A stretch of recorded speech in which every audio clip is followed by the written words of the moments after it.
이런 이제 사람들이 밀집한 데에 있는 그런 비말들이 일로 전파가 될 확률이 높겠죠. 네, 안녕하세요. 약드라이브의 칼로리입니다. 자, 코비드19의 확진자 수가 좀처럼 줄지 않고 있는 상황인데요. 아무래도 이제 개인 간의 전파보다는 어떤 집단 감염에 의한 전파가 많다 보니까 쉽사리 줄지 않는 걸로 보여집니다. 동호회 모임이나 여러 가지 모임들은 좀 자제하고 있기는 합니다만, 자, 우리가 식사를 하기 위해서 식당은 좀 방문을 해야 되지 않습니까? 불가피한 상황이죠. 그러다 보니 식당에서 집단 감염이 발생하는 사례들도 종종 보고가 되고 있습니다. 자, 그래서 오늘은 식사를 하기 위해 식당에 방문했을 때, 아니면 식당을 좀 고를 때 고려해야 될 부분들이 어떤 게 있는지 살펴보는 시간을 갖도록 하겠습니다. 자, 우선 이 마스크, 우리가 이제 마스크를 거의 1년 넘게 쓰고 있기 때문에 다들 마스크에 대해서는 다들 전문가가 되지 않았나 싶습니다. 알다시피 마스크는 이 비말 감염을 막기 위해서 바이러스가 침을 통해서 전파가 되죠. 그렇기 때문에 이를 이제 효과적으로 막기 위해서 우리가 마스크를 착용하는 것이고, 실내나 실외나 2m 정도의 간격은 유지하라고 얘기를 하고 있습니다. 왜냐하면 그 안에 이제 비말 전파가 주로 이루어지기 때문이죠.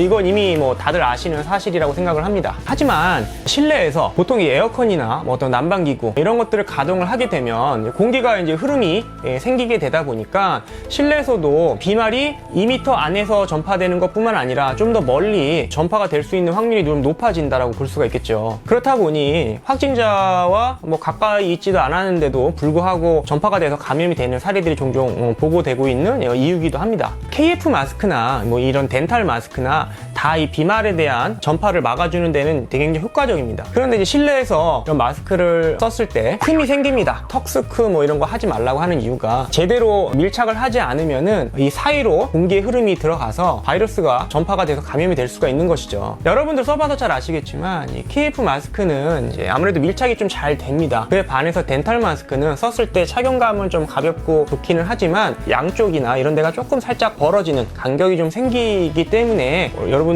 관공서를 가시거나 좀 사람들이 많은 데 가실 때에는, 그리고 요즘은 또 여름이라 에어컨이 가동이 되고 하지 않습니까? 이제 그럴 때에는 덴탈보다는 KF 마스크를 써서 밀착을 잘 하시는 게 좋겠고, 들어갈 때에도 밀착이 잘 됐는지 한번 확인을 하시는 것이 일단 1차적으로 좋을 거라고 생각을 합니다. 자, 하지만 식당에서는 우리가 음식을 먹어야 되기 때문에 부득이하게 마스크를 벗다 보니까 바이러스 전파에 대해서 무방비 상태가 될 수밖에 없습니다. 자, 그래서 그럼 식당에서 식사를 할 때 어떠한 좀 요령이 필요한지 좀 살펴보도록 하겠습니다. 자, 일단 식당에 가실 때 그 식당이 환기를 좀 잘 하고 있는지 좀 확인을 할 수 있으면 되게 좋을 것 같아요.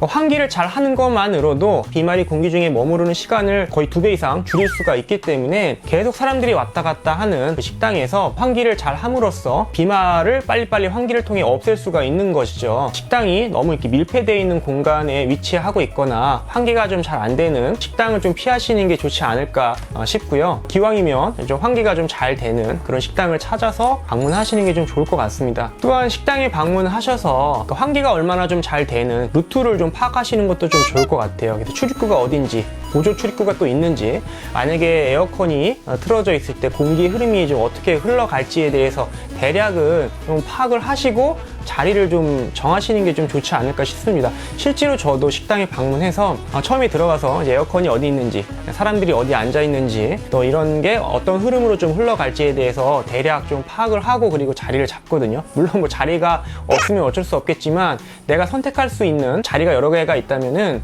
그 중에 이런 것들을 좀 파악을 해서 자리를 잡는 게 좀 좋지 않을까 싶습니다. 자, 예를 들어서 식당이 이렇게 있는데 출입구가 여기 있고요. 에어컨이 여기 있다라고 치죠.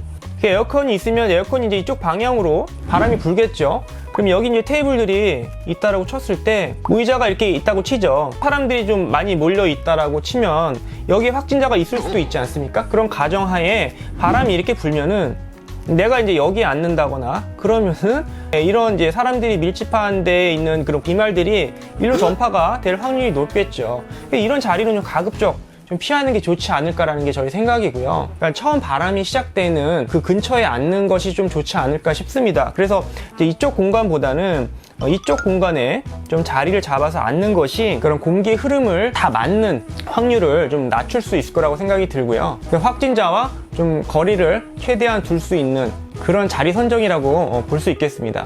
여러분들 이제 고립된 환경을 좀 좋아하시죠. 그리고 사람들과 뭐 좀 떨어져서 앉으려고 하시기도 하고, 하지만 고립된 환경에 사람들과 떨어져서 앉는 것 좋지만 다른 사람들이 앉아있는, 다른 사람들이 내뿜는 그 비말을 다 맞을 수 있는, 순환이 잘 안 되는, 환기가 안 되는 공간이라면은 저는 피하는 게 좋을 거라고 생각을 합니다. 순환이 잘 되는 공간이 좋다고 말씀드렸죠. 이런 뭐 주 출입구라든지 뭐 창문이 있는 뭐 근처이라든지 뭐 환기 시스템이 되어 있는 팬이 있는 공간이라든지 이런 공간은 공기가 머무르지 않고 빨리빨리 순환이 되기 때문에 공기 안에 바이러스 비말이 머무르는 시간을 최소화할 수 있는 곳이기 때문에 이런 자리를 좀 골라서 앉으시면 좋지 않을까 싶습니다. 네, 물론 너무 맛집이어서 사람들이 바글바글 하다면 뭐 이런 거 다 필요 없겠죠. 그러니까 제가 말씀드리는 거는 좀 상대적인 거고, 이왕이면 이런 부분들을 좀 감안해서 자리를 잡는 게 좀 좋지 않을까라는 의견을 드린 거고요. 식당에 가실 때에도 북적북적 붐빈 이후에 가시면은 바로 환기를 못 할 수 있지 않습니까? 그럴 때는 비말이 좀 남아 있을 수도 있기 때문에 내가 전파되거나 감염될 확률이 좀 높겠죠. 그거보다는 사람들이 밀집되기 좀 전에 가능하다면 미리 좀 가셔서 식사를 하시는 게 후회하시는 것보다는 좋지 않을까라는 생각을 하고요. 식당을 좀 고르는 방법이나 이왕이면 나한테 선택지가 있었을 때에는 어떤 자리에 앉는 것이 그나마 바이러스의 전파를 조금 최소화할 수 있는지, 확진자와 거리를 최대한 어떻게 둘 수 있는지에 대해서 고민을 좀 하거든요. 그래서 오늘은 이런 부분들을 좀 공유해 드렸습니다. 감사합니다.